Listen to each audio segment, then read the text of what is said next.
Friends, placement या फिर selection के लिए स्ट्रगल सबका अलग अलग होता है। किसी का एप्टीट्यूड क्लियर नहीं होता, किसी का इंटरव्यू राउंड रह जाता है, या फिर किसी को ग्रुप डिस्कशन देने में बहुत ही ज्यादा प्रॉब्लम होती है, बहुत ज्यादा डर लगता है। अगर आपके साथ भी ऐसा कुछ हो रहा है तो आपने बिल्कुल सही वीडियो पे क्लिक किया है। इस वीडियो में मैं आपको 5 ऐसे पॉइंट बताने वाली हूँ जिससे आप अपने सिलेक्शन कंफर्म कर सकते हैं। साथ ही जो थर्ड और फिफ्थ पॉइंट होने वाला है वो बहुत ही इंपॉर्टेंट पॉइंट होने वाले हैं। तो चलिए without any ado let's get started. Please channel को करें सब्सक्राइब और पास वाले बेल आइकन को भी प्रेस करना ना भूलें ताकि आपको जॉब रिलेटेड रेगुलर अपडेट्स मिलती रहे। तो सबसे पहला पॉइंट है मिस्टेक्स। मिस्टेक्स ही बहुत बड़ी मिस्टेक होती है रिजेक्शन के लिए। अब आप लोग ये सोच रहे होंगे मिस्टेक मीन्स क्या? हम तो कोई मिस्टेक नहीं करते हैं, ना ही अपने इंटरव्यू में, ना ही कोई एप्टीट्यूड टेस्ट में। तो फिर ये मिस्टेक का मतलब है क्या? सबसे पहले आपको अपने रिज्यूमे को बिल्कुल प्रोफेशनल बनाना होगा। उसमें कोई भी ग्रामेटिकल एरर नहीं होनी चाहिए, कोई भी मिस्टेक्स नहीं होनी चाहिए।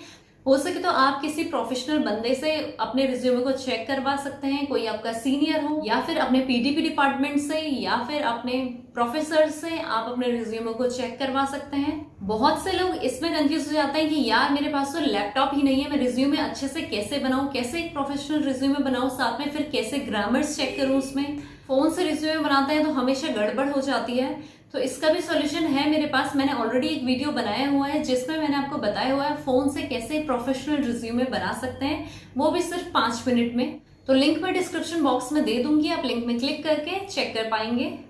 साथ ही आपको बता दो, जो आपकी ईमेल आईडी होती है वो सबसे पहले नोटिस में आती है क्योंकि वो टॉप में रहती है। तो आपको अपनी ईमेल आईडी को प्रोफेशनल ही रखना होगा। ऐसे नहीं कि आप cool boy cool guy 143@gmail.com डाल दिया है आपने और फिर इंटरव्यूअर आपके रिज्यूमे को देखते ही पहले ही रिजेक्ट कर देगा आपकी ऐसी अतरंगी सी ईमेल आईडी को देख के। तो हो सके तो अपनी ईमेल आईडी को अपने नाम तक ही रखें, नहीं तो कुछ नंबर्स आप ऐड कर सकते हैं, लेकिन जो आपका नाम और जो नंबर्स होंगे वो थोड़े प्रोफेशनल होने चाहिए।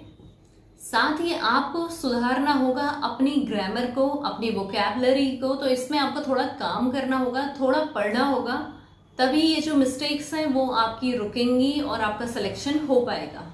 पॉइंट नंबर 2 है practice. Practice makes a man perfect. ये तो आपने सुना ही होगा और ये बात बिल्कुल सच है। जितने भी आज सक्सेसफुल लोग हैं सबने प्रैक्टिस किया है और प्रैक्टिस कर करके ही वो सक्सेसफुल बने हैं।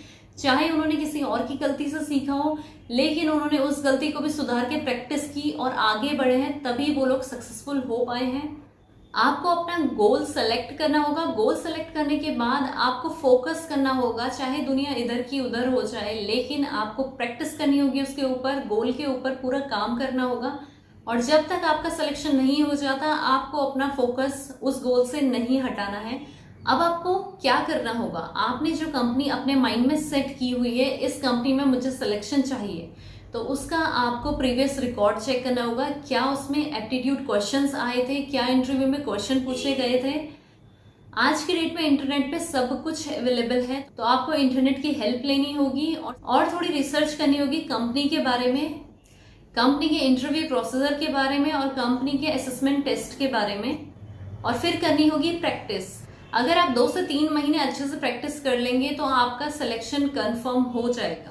थर्ड और इम्पोर्टेंट पॉइंट जो है वो है ओवर थिंकिंग। यार उसका सिलेक्शन तो हो गया, मेरा सिलेक्शन अभी तक नहीं हुआ। तो ये ओवर थिंकिंग करते करते ही आप अपने ऊपर इतना प्रेशर ले लेते हैं कि जो आपको आगे करना होता है आप वो भी अच्छे से नहीं कर पाते हैं। और अगर आपके फ्रेंड्स का या फिर किसी का भी सिलेक्शन हो गया है तो इसमें आप ये मत सोचें कि किस्मत ने साथ नहीं दिया। ये सोचें कि आपकी तैयारी पूरी नहीं थी, आपकी कहीं कमी रह गई थी और आपको ये पता होता है कहाँ पे आप लैग कर रहे हैं। उस चीज को अपना स्ट्रॉन्ग पॉइंट बनाएं, उस पर प्रैक्टिस करें और ये ना सोचें कि उसका हो गया मेरा नहीं हुआ। आपको मेहनत करनी है और आप सक्सेसफुल जरूर होंगे। चाहे बात रिटर्न टेस्ट की हो, ग्रुप डिस्कशन की हो या फिर इंटरव्यू की हो, आप जब भी प्लेसमेंट के लिए जाएं तो आप कॉन्फिडेंस के साथ ही वहां पे जाएंगे। अगर आपने थोड़ा भी अपना कॉन्फिडेंस लूज कर लिया तो आपको जो भी आता होगा वो भी आप भूल जाएंगे और अगर आपका सिलेक्शन होने भी वाला था तो वो भी रुक जाएगा। कंपनी ये नहीं चाहती कि हमें बिल्कुल टॉपर्स चाहिए।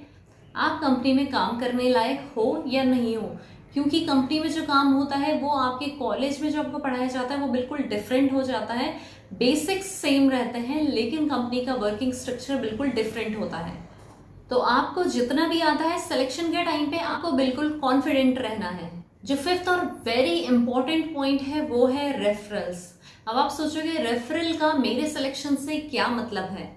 तो अगर आपका प्लेसमेंट नहीं हुआ है कॉलेज से और आप बाहर से प्लेसमेंट चाहते हैं तो रेफरल्स आपकी बहुत हद तक मदद कर सकते हैं।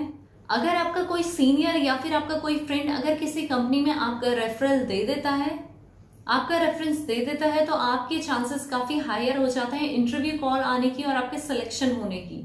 कंपनी को ये चीज पता होती है कि ये हमारा ट्रस्टेबल एम्प्लॉय है और ये जिसको भी रेफर करेगा वो भी एक ट्रस्टेबल पर्सन ही होगा। तो कंपनी एक अननोन कैंडिडेट को लेने की बजाय एक ट्रस्टेबल कैंडिडेट को लेना पसंद करेगी जो कि लॉन्ग टर्म तक उनके साथ जुड़े रहेंगे। अगर आप इंट्रोवर्ट हैं, आपका कोई फ्रेंड नहीं है और या फिर आपके कोई सीनियर से इतनी अच्छी जान पहचान नहीं है, तो आप अपने कॉलेज के एलुमनाई साइट पे जाएं या फिर आप सोशल मीडिया पे अपने कॉलेज के एलुमनाई ग्रुप को ज्वाइन कर सकते हैं और उनसे हेल्प ले सकते हैं रेफरल्स के लिए। और मेरा यकीन माने ये technique 90% of the time work करती है और अगर कहीं पर रह जाता है आपका सिलेक्शन होना तो ये टेक्निक आपका सिलेक्शन 100% कन्फर्म करवा देती है। तो ये थे टॉप 5 पॉइंट्स जो कि आपका सिलेक्शन करने में हेल्प कर सकते हैं। इनमें से आपका कौन सा फेवरेट पॉइंट था वो मुझे कमेंट बॉक्स में कमेंट करके जरूर बताएं। आई होप ये वीडियो आप लोगों के लिए हेल्पफुल रहा होगा। नेक्स्ट किस टॉपिक पे आप वीडियो देखना चाहते हैं वो भी आप कमेंट बॉक्स में कमेंट करके बता सकते हैं। Thank you so much for watching this video.